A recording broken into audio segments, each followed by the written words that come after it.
Hey guys, welcome back to my channel sports with Souvik. আজ কিন্তু কথা বলবো কাল দীর্ঘদিন পর কাল 9 অক্টোবর কিন্তু আমরা ইন্ডিয়ান ন্যাশনাল ফুটবল টিমের ম্যাচ দেখতে চলেছি সিঙ্গাপুরের এগেনস্টে সিঙ্গাপুরের ন্যাশনাল ফুটবল স্টেডিয়ামে। কালকের ম্যাচটি কিন্তু খুবই গুরুত্বপূর্ণ একটি ম্যাচ। আমরা সবাই জানি 2027 সালে এএফসি এশিয়ান কাপ হবে। তো সেই এএফসি এশিয়ান কাপের কোয়ালিফায়ার ম্যাচ কিন্তু কাল আমরা খেলতে চলেছি সিঙ্গাপুরের এগেনস্টে। তো কালকের ম্যাচটি কিন্তু ইন্ডিয়ান ন্যাশনাল ফুটবল টিমের জন্য ভীষণ গুরুত্বপূর্ণ। কালকের ম্যাচে আমরা যদি জিততে পারি তাহলে এশিয়ান কাপ 2027 কোয়ালিফায়ারের আরও একটু কাছে আমরা পৌঁছে যাব, যা কিন্তু বর্তমান ভারতীয় ফুটবলের জন্য খুবই গুরুত্বপূর্ণ। কালকের ম্যাচ কিন্তু সিঙ্গাপুরের ন্যাশনাল স্টেডিয়ামে হবে এবং ম্যাচটি ইন্ডিয়ান টাইম বিকাল 5টা থেকে দেখতে পারবেন। আর ম্যাচটি সম্প্রচারিত হবে ফ্যানকোড অ্যাপে। হ্যাঁ, কোনো টিভি চ্যানেলে ম্যাচটি লাইভ দেখা যাবে না, ফ্যানকোড অ্যাপে কিন্তু ম্যাচটি দেখতে পাবেন সাবস্ক্রিপশন নিয়ে। এবার যদি কালকের ম্যাচের প্লেয়ারদেরকে নিয়ে কথা বলি, অর্থাৎ প্লেইং লাইন নিয়ে কথা বলি, তাহলে কিন্তু আমি চাই খালিদ জামিল কাল একটু ডিফেন্সিভ মাইন্ড থেকে বেরিয়ে অ্যাটাকিং মাইন্ডসেট নিয়ে গেমটি খেলুক। কারণ সিঙ্গাপুর কিন্তু ফিফা র্যাঙ্কিংয়ে 154 নম্বর র্যাঙ্কিং অবস্থান করে আর ভারত 134। তো র্যাঙ্কিংয়ে কিন্তু আমরা সিঙ্গাপুরের থেকে এগিয়ে, কিন্তু তাই বলে যে আমরা সিঙ্গাপুরকে ডমিনেট করে হারাবো এই আশা মোটেই রাখবে না।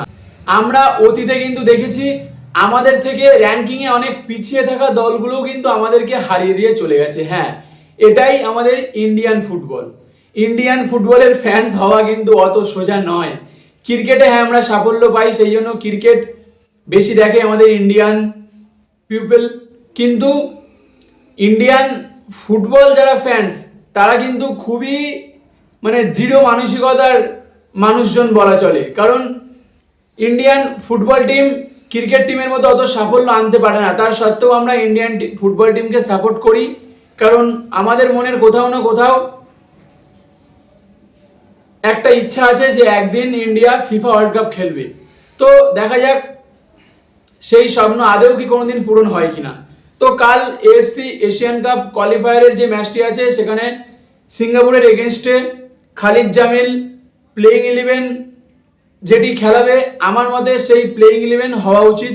গোলকিপারে অবশ্যই গুরপ্রীত সিং সান্ধু, এবং ডিফেন্সে যদি কথা বলি তাহলে ডিফেন্সে লেফট ব্যাকে মোহাম্মদ ইউভেস এবং রাইট ব্যাকে রাহুল ভেকে, আর দুজন সেন্ট্রাল ব্যাক হলো আনোয়ার ও জিঙ্গান। ব্যাক ফোর কিন্তু এরমই হতে চলেছে। যদি মিডফিল্ডের কথা বলি, মিডফিল্ডে কিন্তু ব্লকার হিসেবে অবশ্যই নিখিল প্রভুকে রাখতে হবে, কারণ গত ম্যাচগুলোতে নিখিল প্রভু খুবই ভালো পারফরমেন্স করেছে এবং নিখিল প্রভুর সঙ্গে ব্র্যান্ডন ফার্নান্ডেসকে কিন্তু দেখতে চাই। আর রাইট উইংয়ে যদি কথা বলি তাহলে সেখানে কিন্তু ছাং থেকে খেলানো উচিত। আর লেফট উইংয়ে আমি লিস্টনকে দেখতে চলেছি কালকের ম্যাচের জন্য। আর অ্যাটাকে কথা বললে সেখানে সাহাল খেলুক আর সুনীল ছেত্রী 4-4-2 এই ফরমেশনে কিন্তু খালিদ জামিল খেললে ভালো হবে, এটি আমার মত। এবং লিস্টনকে কেন খেলালাম, কারণ কালকে সিঙ্গাপুরের সঙ্গে ম্যাচে আমি চাইছি খালিদ জামিল অ্যাটাকিং মাইন্ডসেট নিয়ে খেলুক। তো আমার 4-4-2 কম্বিনেশনের টিম কেমন হলো?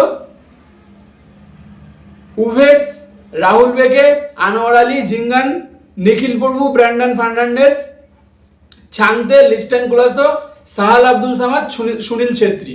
সুনীল ছেত্রী ছাড়া কিন্তু ইন্ডিয়ান টিমে সেরকম কোনো ট্রলিফিক গোল গেটার এখনো তৈরি হয়নি। এই হলো আমার প্রেডিক্টেড কালকের ম্যাচের জন্য প্লেইং 11।